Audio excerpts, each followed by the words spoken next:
Crime reporter हालिया नवीद शहजाद वरिया से। नवीद शहजाद हालिया पोल न्यूज़ से बात कर रहा हूँ जी।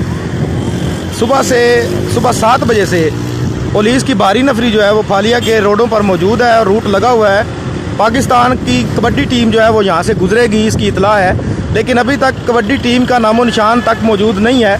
और पुलिस के जवान जो है वो सुबह से खड़े हुए हैं और रूट जो है वो सख्ती से जो है उस पर रोड जो है उस पर लगा हुआ है, चेकिंग जारी है और हिफाजती इक़दाम जो हैं वो मजबूती से किए हुए हैं। इंशाल्लाह थोड़ी देर बाद जो है वो कबड्डी टीम यहाँ से गुजरेगी और गुजरात जो है वहाँ पर उनका परसों जो है उनका मैच होगा कबड्डी का। पाकिस्तान की जो कौमी टीम है कबड्डी की, उसका जो वर्ल्ड कप कबड्डी जारी है, उसका एक मैच इंशाल्लाह गुजरात स्टेडियम में होगा।